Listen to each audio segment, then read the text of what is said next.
breaks down segments. When you went into the 10-game last segment here in 16 days, did you envision a 5-4-1 record? Well, I know there's a lot of teams that'll go 5 or 10 game segments. With our team and the injuries that we've had, the biggest thing for us is just, winning your shift, relying on our structure, being a resilient team, and, credit to the guys. They've worked hard, systematically. They've played well. Special teams has played well for us. So goaltending's been solid. So in all areas of our game, I thought we had a good 10-game segment.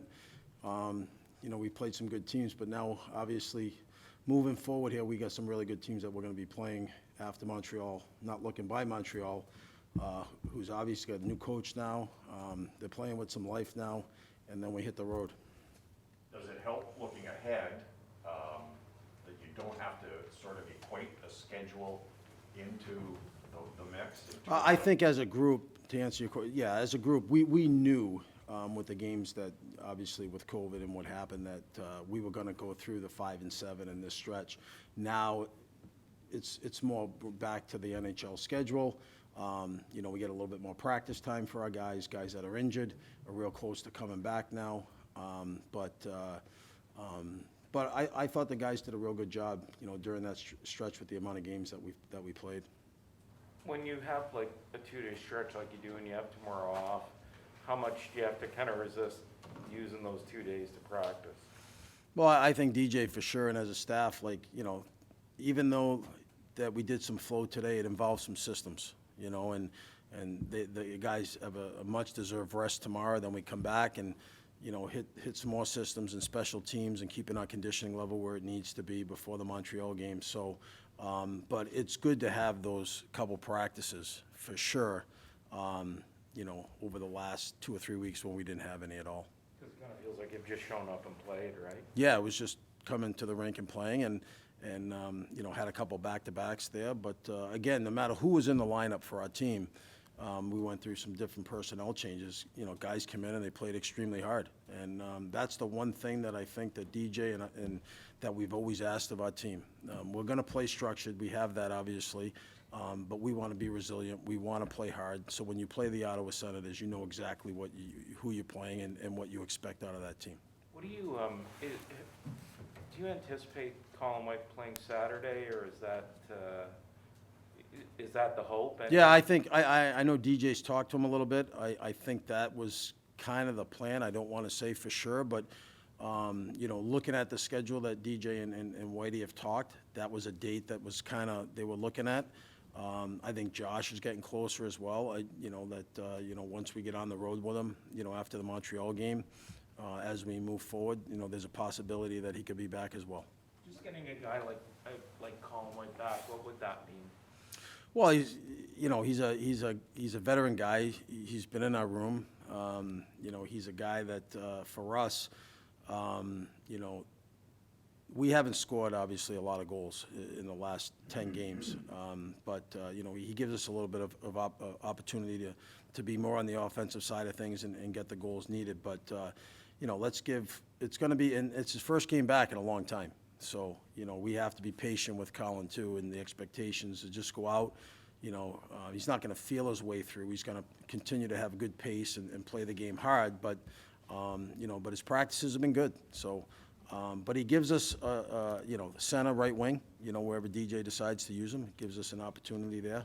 For me, it's just, having another guy with experience that can give us some added offense. Jack, Nick Holden, wasn't it? Yeah, DJ just gave him the day off today. And in your opinion, you take care of the defense. Who's the best partner for Montreal? Well, it's tough for me to say. We've gone through so many here with Shabby over the last little while with some of the injuries and COVID and the situation we've had. But, I honestly, it's really tough for me to answer that question. I think that we move guys around. I think whoever Shabby plays with, he's going to make his partner better. I can leave it at that.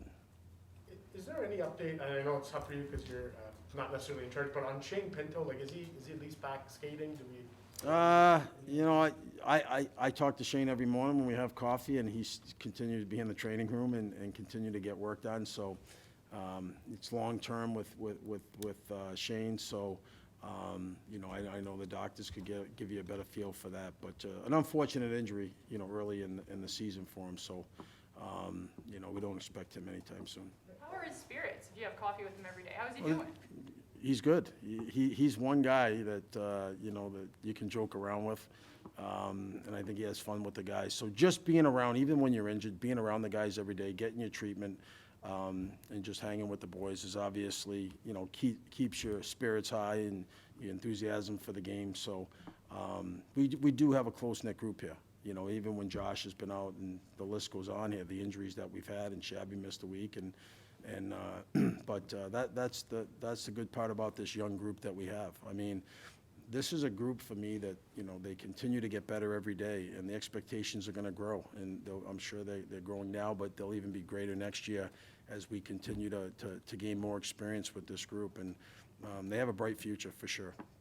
Jack, year over year, what's the biggest difference you've seen in Erik Brannstrom's game?